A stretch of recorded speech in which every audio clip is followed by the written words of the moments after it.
Nah, ini kami jelaskan karena Bapak Ibu sudah tahu langkahnya, garis besar yang harus dilalui untuk sertifikasi halal atau pemeriksaan halal bersama LPPOM Jawa Tengah. Gimana biar lancar sertifikasi halalnya? Ada 4 poin ya. BIMTEK, persiapan dokumen pre-audit dan kooperatif.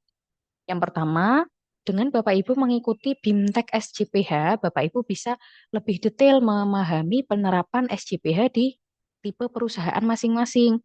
Kalau kegiatan pengenalan sertifikasi halal, namanya juga pengenalan ya, durasinya lebih singkat, tidak semua kriteria SJPH bisa disampaikan begitu. Kemudian nanti diskusinya pada saat BIMTEK itu lebih terakomodir karena ada fasilitator dan output dari BIMTEK itu Bapak Ibu mendapatkan materinya yang disampaikan narasumber, Bapak Ibu terima, termasuk template dokumen untuk melengkapi pendaftaran halal Bapak Ibu juga akan dapat. Kemudian untuk persiapan audit nanti Bapak Ibu memaksimalkan persiapan dokumennya karena udah dapat template-nya, tinggal diisi dan didiskusikan sama tim yang menangani dari LPPOM. Harapannya kalau Bapak Ibu persiapan auditnya matang, kelengkapan dokumen bahannya memadai, daftar produk dan bahannya sudah lengkap, gitu ya.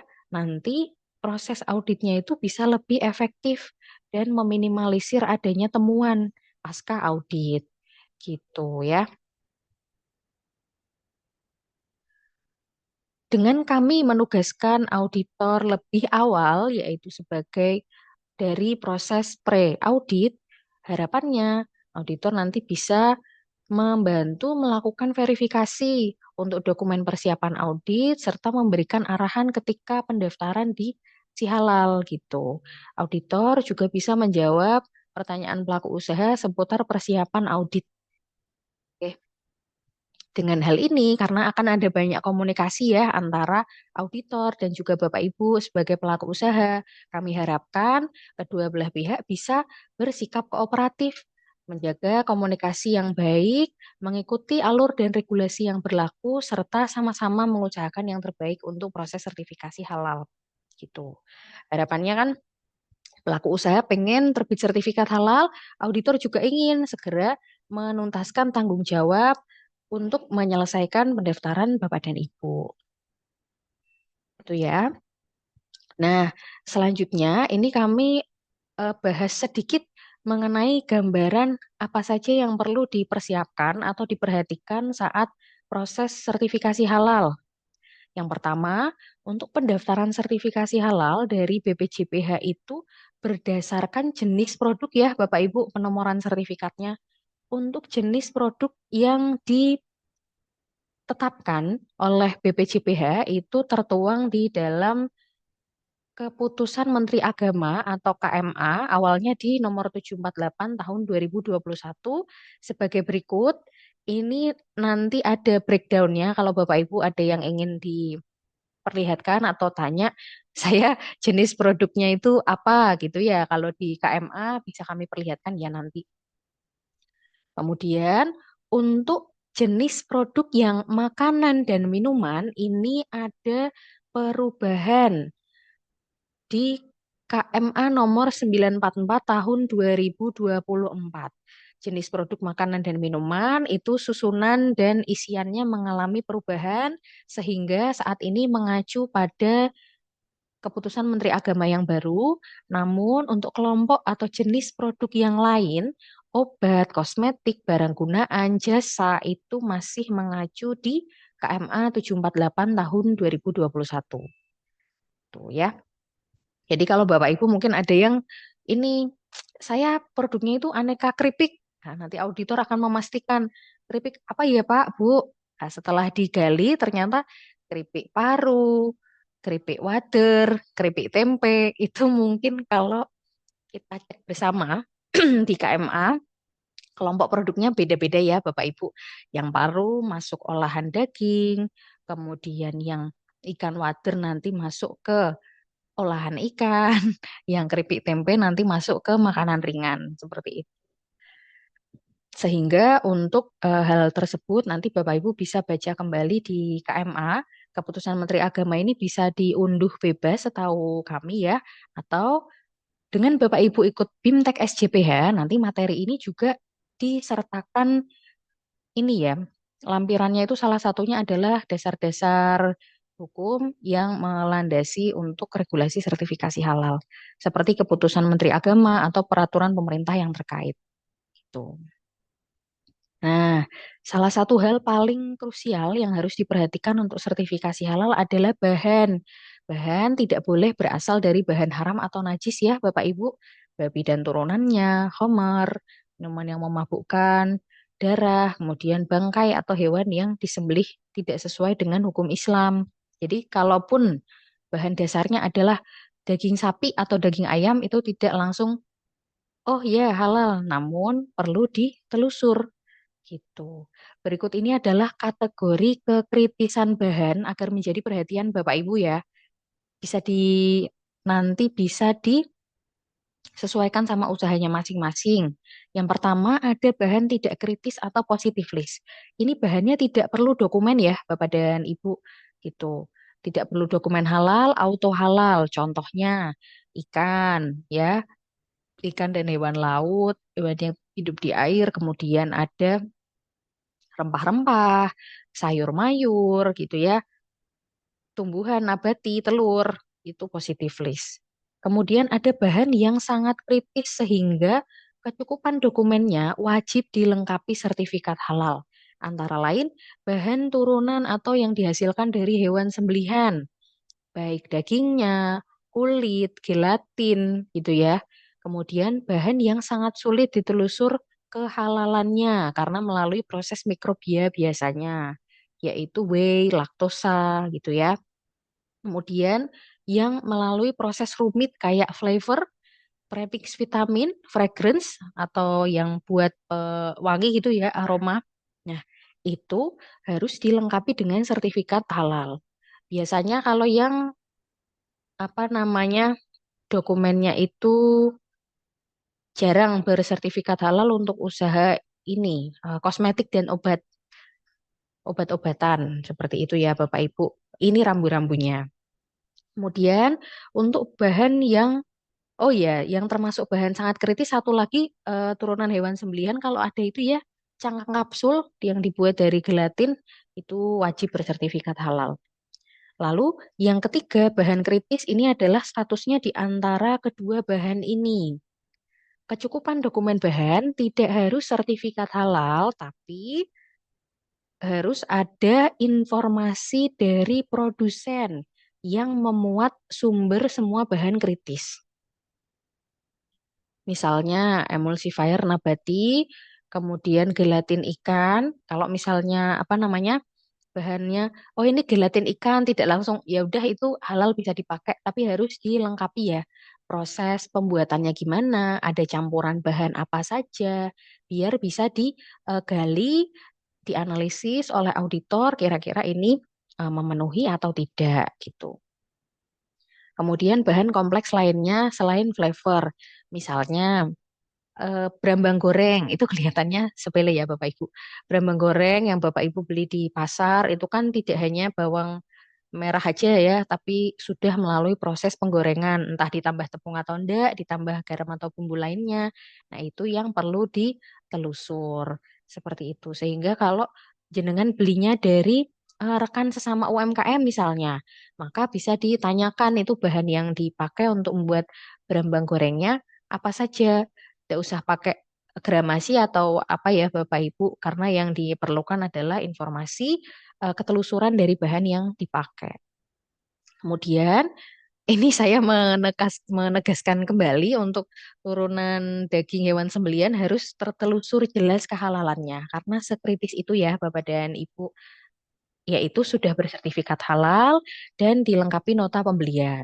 Kalau misalnya Bapak Ibu pembelian bahan turunan hewaninya itu dari luar negeri, ya impor, maka informasi yang ada di kemasan harus konsisten, ngeling ya atau terhubung dengan data sertifikat halal yang dilampirkan oleh supplier gitu.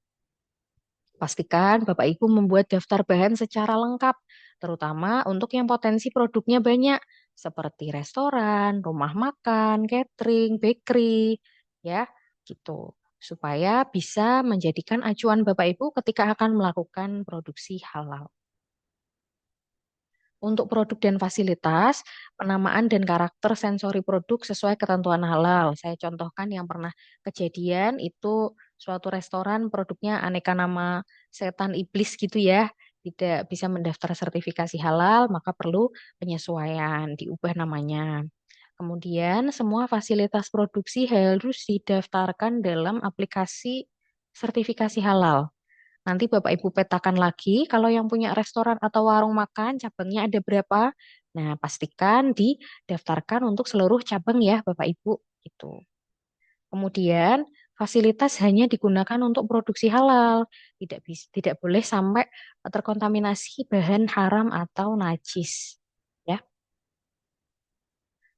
Ini adalah prosedur tertulis aktivitas kritis yang tujuannya itu untuk membantu Bapak Ibu bisa konsisten dalam menerapkan sistem jaminan produk halal. Itu ada aturan-aturan berikut, dari seleksi bahan, launching produk, bahan datang, penyimpanan bahan produk, pencucian fasilitas, sampai di produksi. Kemudian ada 3 poin yang di bawah, penyajian produk, aturan pengunjung, dan aturan karyawan. Ini dikhususkan untuk jenis usaha catering dan restoran ya, Bapak dan Ibu. Nih, kalau yang atas itu untuk seluruh tipe perusahaan. Nah, kalau yang 3 di bawah itu untuk khusus restoran dan catering.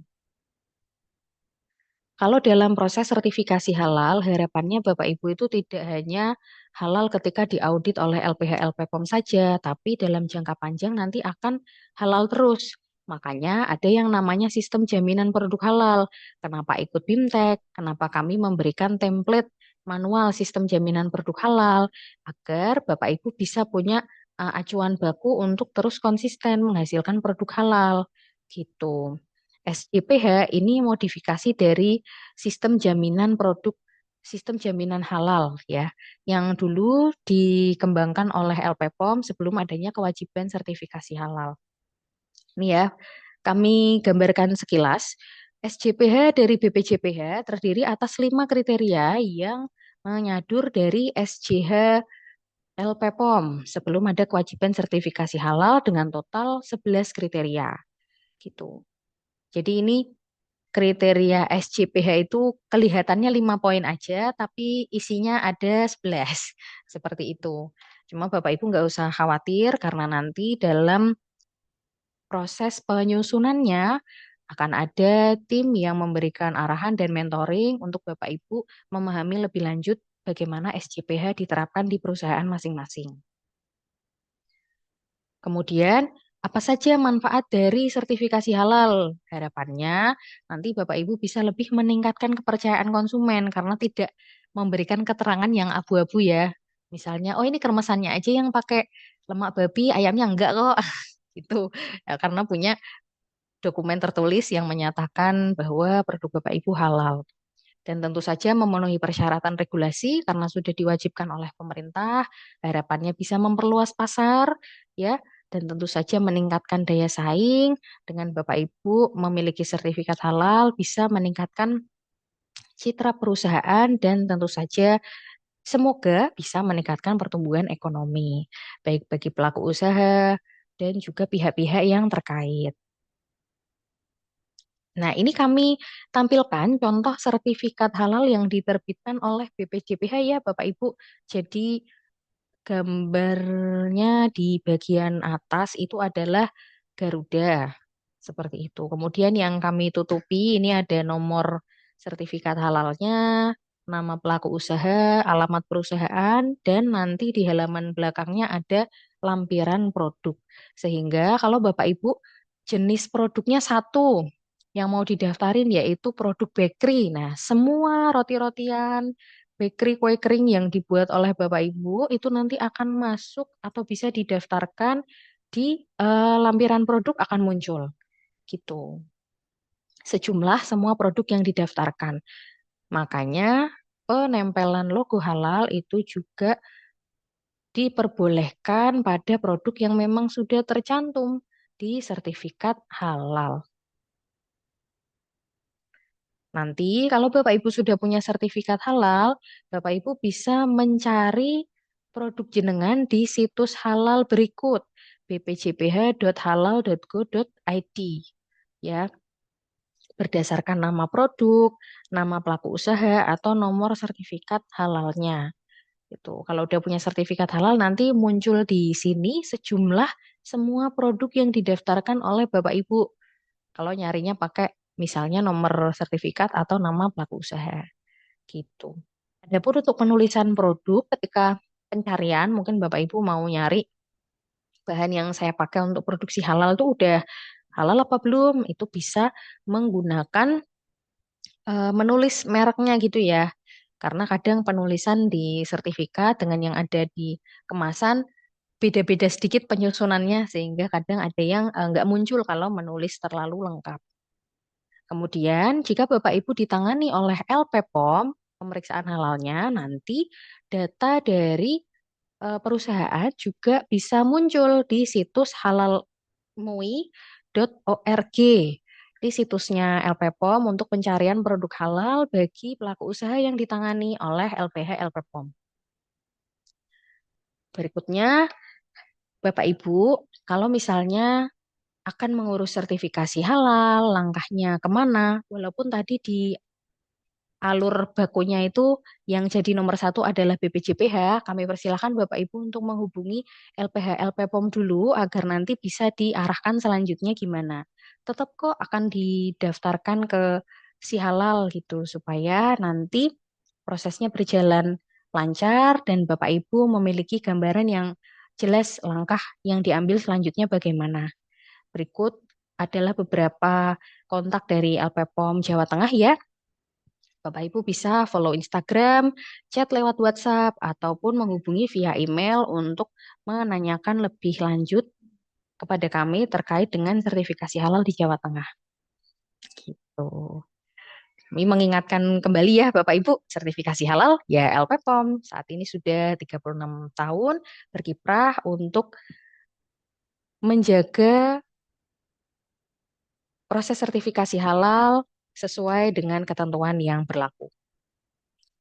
Terima kasih. Demikian yang dapat saya sampaikan. Untuk selanjutnya mungkin bisa lebih banyak ke diskusi ya Bapak dan Ibu. Saya kembalikan ke Mbak Irma. Baik, Alhamdulillah terima kasih atas pemaparannya ya.